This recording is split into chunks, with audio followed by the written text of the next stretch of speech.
father ko nung last heart failure po siya. Meron pa po yung sa paa, pero lahat po yung pinagpapasagos namin. Tama. Lahat po talaga. Pinalay ko po sa kanya, simula po sa kagalingan, sa mga financial, sa bigat ng kalooban, pagod, puyat, hindi mo mararamdaman yung basta tayo. Kaya po, kaya po napakasarap lang po talaga na may Diyos kang pinaniniwalaan sa buhay. Kahit na napakabigat na, pinakaya pa din po. Kahit pa paano sa sitwasyon na gumagaang, lalo na po yung kahit even po sila nagulat sila na nakalabas kami ng sobrang biglaan lang din po, mas parang dumating po ako sa point na sinabihan ng sooner or later bibigay na yung father ko kasi po sobrang pangit na yung heart niya. Kumbaga, talagang hindi po talaga ang tao ang makakapagsabi. Akala ko po, hindi ko nang hindi naglalaki. Kumbaga, iuwi ko po ng hindi, literal na hindi buhay yung tatay ko kasi talagang pinasabihin lang po ako pa po mismo yung nakausap ng doktor. Pero thanks God po na ako yung nakatanggap ng mga ganong salita, hindi yung pamilya ko. Kasi parang yung sakit na mararamdaman nila, ako na lang muna po yung sumala bago sila. Kasi parang feeling ko po ako yung strong sa amin sa buong, kahit hindi lang po sa mga, siguro dahil yung good ka naman. Opo. Kahit hindi lang po dun sa mismong first family ko, kahit sa mga pininsan ko, sa mga tita-tito ko, simula bata ako, kahit mga personal problem nila, ako yung takbuhan nila, kahit mga tita ko sa Eloy, pag may problema sila sa ugali ng mga tito ko, na asawa, na kapatid ng nanay ko, sa akin sila willing magsalita, yung mga pinsan ko po, lahat yan, mga tita-tito, pinsan kong nagkasakit, lahat yan dumaan sa palad ko. Parang ako yung takbuhan nila ngayon. Yung mga tito kong na-stroke, ako nagdadala sa ospital, ako yung malaban. Kumbaga, kasama ko yung pamilya nila, pero kasama nila ako. Kumbaga, nandun po ako sa mga ganong panahon, pero lagi talaga akong nagpapasalamat sa Diyos kasi lagi niya akong tinutulungan. Sobrang napaka-bless ko po, bukod sa pamilya ko, bukod sa pati mga taong nakapaligid sa akin. Ako po talaga lagi kong sinasabi, sister, sa inyo rin po na hindi ko, yung mga nasa Facebook po na pag wala kang pera, wala kang kaibigan, hindi po ako naniniwala dyan.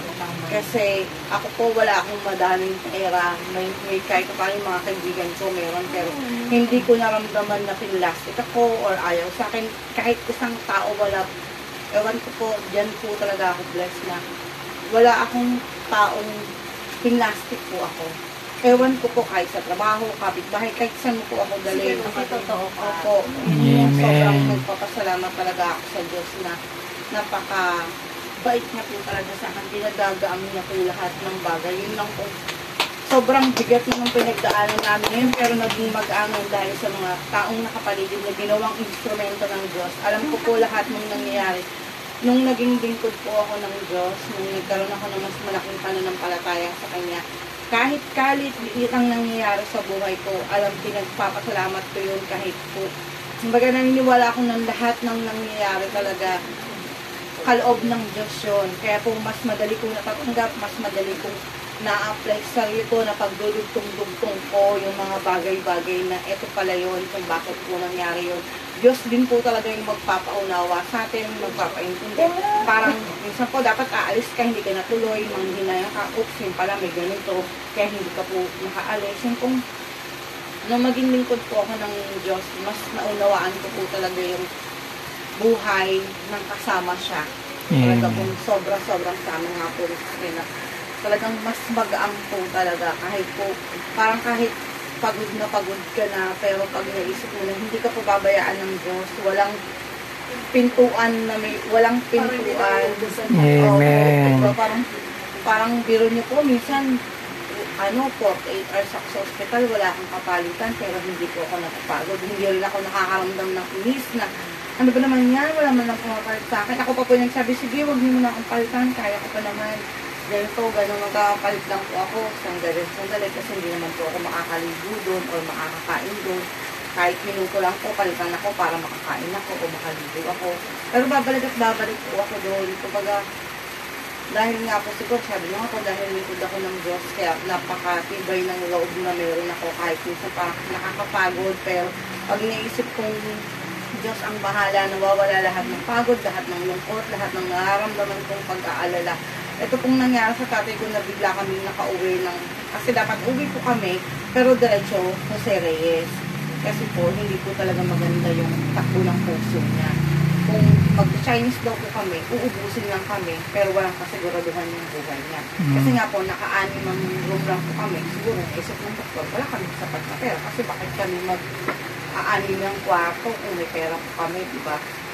Pero siguro, siya po talaga yung tumapat sa amin na uubusin kayo ng hospital na to. Lumipat kayo ng Jose Reyes. Parang sinabi po namin, dun kami talaga unang tumakbo po, Jose Reyes, Tondo din. Pero parehas ng in-outpatient lang kami. Kasi kung wala rin kayong pera. Opo. Tapos sabi niya, sige, meron lang kakilala sa Jose Reyes, i-endorse ko kayo, dadaan na kayo sa proseso. Pero sinisigurado kung matatanggap kayo, doon kayo magpagdamutan. Parang tinanggap na po namin na gano'n yung sitwasyon. Nagpaalam na po ako sa manager ko, na-extend yung leave ko, ganito. Kasi nga po, sabi niya, hindi natin mabasa yung puso niya, pero hindi na kailangan basahin, kitang-kita na. Dahil parang nasilip na daw po, pero hindi natuloy kasi sobrang buwis ng tubok. Pangit at pangit lang din daw po yung resulta. Pero naulit po yung hiningan siya, pinasubok po kay nabukasan. Nakita po yung resulta, pangit daw po talaga, pero po napakagaling po ng Mary, napakagaling ng Diyos, napakagaling ng mga player po natin, na hindi po siya kailangan operahan. Amen. Kailangan ilipat sa Jose Reyes. Lahat po ng pangit niya nakita sa puso niya, lahat po yun, may katumbas na gamot. Amen. Kaya po sobrang, parang hindi, ako nga po talagang nagulat din ako sa lahat eh. Tapos hindi pa rin po kami ready ng oras na yung sa pera, pero gumawa pa rin po ang Diyos. Parang sinabi ng doktor, tanghali, pwede na kayong lumabas. Amen. 89,000. Sabi ko, saan naman kami agad-agad kukuha ng 89,000? Tinawag ko sa kapatid ko, nagkaroon po siya sa biyanan niya, yung na-loan ng kapatid kong bunso. Kaya nagsama-sama po namin. Nung oras din po na yun, nakalabas ako. Amen. Salamat sa Diyos. Nung dumating po ako nga, nagulat sila Sister Eloy kasi talagang kahit ako po, nagulat po talaga ako. Iba po talaga ang galaw ng Diyos. Imposible po sa tao, posible po talaga. Amen. Galing.